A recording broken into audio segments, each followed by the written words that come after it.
ปีหน้าได้เฮากินบ่แม่นจริงบ่แม่นเฮ็ดโลดกินโลดบ่แม่นเด้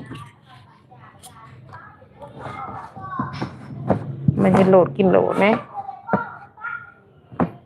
อันนี้อาหารบ้านเฮาเนาะอาหารลาวอาหารอีสานเฮากินแนวนี้แหละจ้ะพี่น้องนี่อันนี้เพิ่นเป็นสีบัวแล้วเห็นบ่ปลาแดกสตูกเฮ็ดเองนี่สุดแซ่บสุดสะอาดนี่จะเบิ่งติดตัวปลาเฮ็ดรอยสอยอยู่ดีเห็นบ่ตัวปลาเทิงแดงเทิงบัว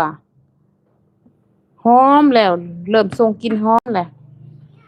นี่แหละสตูกเฮ็ดกินเองกูวิธีเฮ็ดปลาแดกสตูกก็เอาลงในช่องสตูกก็เอาวิดีโอลงวิธีเฮ็ดปลาแดกก็ง่ายๆพี่น้องเข้าไปเบิ่งแล้ววิธีเฮ็ดบ่ได้เฮาบ่ต้องไปเสียเงินซื้อหมู่พี่น้องเอ้ยปลาแดกนี่สตูกกินปลาแดกเฮ็ดเองมานี่หลายปีแล้วจ้ะ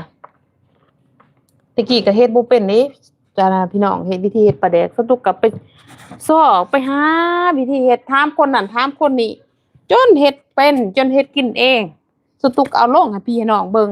วิธีการเฮ็ดเข้าไปเบิ่งโหลดพี่น้องวิธีการเฮ็ดผู้ใดมีปูปลาหน้าหนามหลายเฮ็ดโลดเฮ็ดกินเองเฮ็ดกินเองโหลดจังบ่ได้ซื้อหมู่บ่ได้ต้องไปเสียเงินบ่ต้องไปเสียเงินซื้อปลาแดกให้หมู่ได้เงินเฮาดอกจะเบิ่งผลตัวปลามีพุ่นเป็ดตะแซ่บนี่เจ้าจีก็แซ่บนี่กินดิบก็แซ่บปลาแดก